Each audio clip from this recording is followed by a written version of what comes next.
गया और वो आकाश में उड़ गया। आज का जो नौजवान है ये साइंसवादी है, ये हमारी भौतिकवादी और जो हमारी धार्मिक आध्यात्मिकवाद को नहीं मानेगा। इसको तुम साइंस के द्वारा अध्यात्मवाद को मनवाएगा तो मानेगा। जैसे मैं सूर्य को जल देख करके मैं हर बीमारी का इलाज कर देता हूँ। बताओ कैसे? कैसे बाबा? सूर्य उदय हो रहा है, ये जैसे सूर्य मान लो इसको जी, और मैं यहाँ खड़ा हूँ तो हम दोनों एक ही डिग्री पर हैं जी। सीधा इसकी जो किरण आ रही है वो सीधी आएगी जी। मैंने स्नान किया जी, मेरा बदन गीला है जी, और मैंने तांबे के लोटे में जल भरा तो तांबा कोपर है, कोपर में जब जल भर दिया तो कोपर वाटर हो गया, राइट। और मैं अपने सिर के ऊपर से गिराया जी, और सूर्य का प्रकाश उसमें विटामिन डी रेडियम को लेकर टकराया जी, तो क्या बनेगा? रेनबो बनेगा, इंद्रधनुष बनेगा, 7 कलर बनेंगे जो हमारे शास्त्र कहते सूर्य के 7 घोड़े हैं। अब उसमें जो हरा रंग है क्लोरोफिल का है, जो पत्तियों में पाई जाती है, विटामिन डी और रेडियम से लैस है। वो मेरे मस्तक पे, मेरी आंख पे, मेरे कंठ पे, मेरे हृदय पे, मेरे फेफड़े पे, मेरे लीवर पे, मेरे पित्त पे, मेरे आमाशय पे, मेरे गुर्दों पे जब वो गिरेगा क्या करेगा? ऐसे 6 रंग कलर और बचे हैं, बैंगनी है, ऑरेंज है, नीला है, तो ये क्या करेंगे? किस चीज के प्रतीक है? जब हरा रंग क्लोरोफिल का है और डॉक्टर कहता हरी पत्तियां खाओ, सब्जियां खाओ, तो आपको आयरन मिलेगा। तो अब वो जो विटामिन डी से जो हरा रंग पैदा हुआ है सूर्य की किरण से कॉपर वाटर में, वो क्या करेगा? कोई वैज्ञानिक बताए तो सही मुझे। एक अमेरिका का चेला है, एक रूस का है, वो मेरे भक्त बने हुए हैं। हरिद्वार में क्या वो कोई जल दे रहा होगा सूर्य को, वो भी अपने ऐसे से फेंक रहा है, मैं बैठा देख रहा हूँ ये क्या कर रहा है। मैंने उसको बुलाया तो मैंने यही फार्मूला उसको समझाया। वो मेरा शिष्य बन गया, बोला ये तो साइंस। मस्तिष्क पर तिलक क्यों लगाते हो इस जगह पर? पहले लगता है पीला, फिर लगता है लाल, फिर लगता है सफेद। 3 कलर क्यों लगते हैं? काला क्यों नहीं लगता? चौराहे पे 3 बत्तियां हैं जी, देखा होगा जी। लाल क्यों है? फॉर डेंजर, स्टॉप, खतरा है, या डेंजर, खड़े हो जाओ, खतरा है जी। पीला देखो, चलना नहीं है, हाँ, देखो, रेडी रहो, देखो। और सफेद चल, सफेद, सफेद तो हाँ, चावल लगा रखे ना मैंने सफेद, हाँ, हाँ, वहाँ हरा है, वहाँ हरा है, रेडी टू गो, गो, हरा गो है। नहीं, सफेद अगर युद्ध हो रहा है, गोलियां चल रही है, सफेद झंडा लहरा दिया जाए, पीस, शांति का प्रतीक है। चावल ठंडा होता है और हमारी यहाँ पर सुषुम्ना नाम की नाड़ी है जी। लाल कलर है कि तुम इस योग सहयोग में आके तुम बैठ सकते हो कि नहीं? ये माहौल तुम्हारे योग्य है या नहीं? या जुआ चल रहा है या शराब पी जा रही है, क्या तुम बैठ सकती हो? देखो पीला कलर है, देखो, आना नहीं, जाना नहीं, देखो। ओ खतरा है या ठीक नहीं है, चलो। और सफेद शांति जी, क्या है? शांति, बैठ सकते हैं। तो ये हमारी जो है संस्कृति में एक वैज्ञानिक है।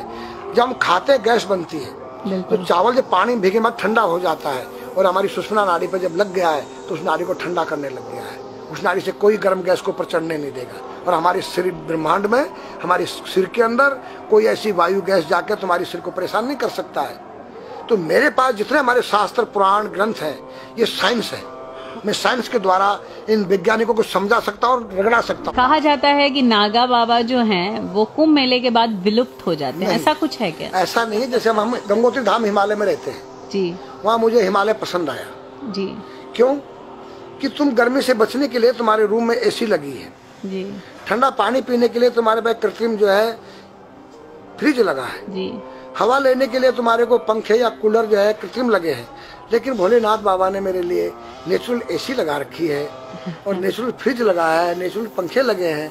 तो मैंने सब कुछ त्याग दिया। छाती में तो मैं कुछ लेके नहीं जा सकता हूँ, चाहे मेरे पास अरबों खरबों रुपया जी, खाऊंगा मैं उतना ही जितनी मेरी पेट के अंदर भूख है। पढ़ना लिखना ये तो सहज चातुरी, काम धैन मन बस करन गगन चढ़न मुश्किल। काम धैन मतलब अपने वीर्य को कंट्रोल करना, अपने मन को कंट्रोल करना और अपने प्राण को ब्रह्मांड में यहाँ ले जाना। ये खोपड़ी क्या है? ब्रह्मांड है। उसको कहते हैं समाधि। सारे शरीर के प्राणों इकट्ठा करके इस ब्रह्मांड में मस्तिष्क में ले जाके बैठ जाना, जिसको ब्रह्मरंध्र कहते हैं, उस गुफा के अंदर। ये 3 वस्तु मुश्किल है, बाकी सब आसान है। अपरिग्रह मतलब उतना रखो जितना तुम्हें आवश्यकता है, अधिक मत रखो। अब तुम अष्टांग योग जो है पतंजलि लगा रहे हो और व्यापार बिजनेस चालू है, मेरी दूध को ले लो, टूथपेस्ट ले लो, अब मेरा आयुर्वेदिक अंडरवियर आ गया है। मैंने बोला वो कैसा है कि मैंने गंगा जल में जड़ी बूटे के रस में धागे भिगोए थे तब बनाया था। और मेरा दावा है कोई कितना योग कर ले कोई स्वस्थ नहीं रह सकता है, क्यों? खान पीन तुम्हारा केमिकल, वायु में तुम्हारा केमिकल, पानी में तुम्हारा केमिकल। अब जो तुम आरओ का पानी नहीं पी रहे हो, उसके पानी के गुण ही नष्ट हो गए सब। उत्तर को सिर करके सोना क्यों मना किया है साइंस ने?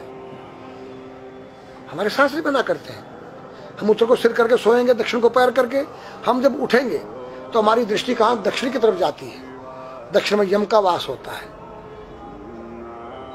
और जब दक्षिण को सिर करके सोएंगे तो हमारा मुंह उत्तर को जाएगा। उत्तर हिमालय है, भगवान शिव का कैलाश है। साइंस कहता है कि पृथ्वी के उत्तर ध्रुव दक्षिण ध्रुव है। पृथ्वी कैसी है पता है? तेरा सिर, सेम तेरा चेहरा 23.5 डिग्री के अंश पर है। ये थोड़ी सी चुटिया नाप लेना अपनी प्रकार लेकर के, तुम भी नाप लेना, तुम भी नाप लेना, मैं भी नाप लूँ चाहे।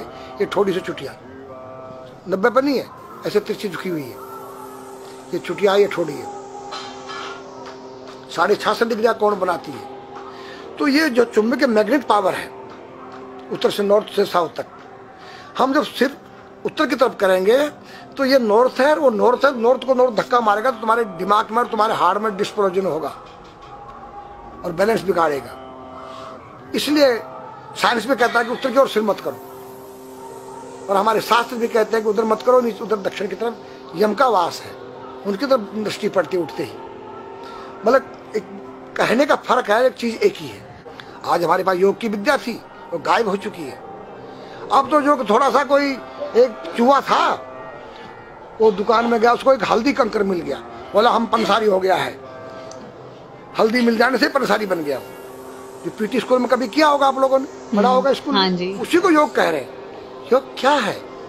भगवान कृष्ण के पास था, उज्जैन गए थे संदीपनी ऋषि के पास सीखने के लिए।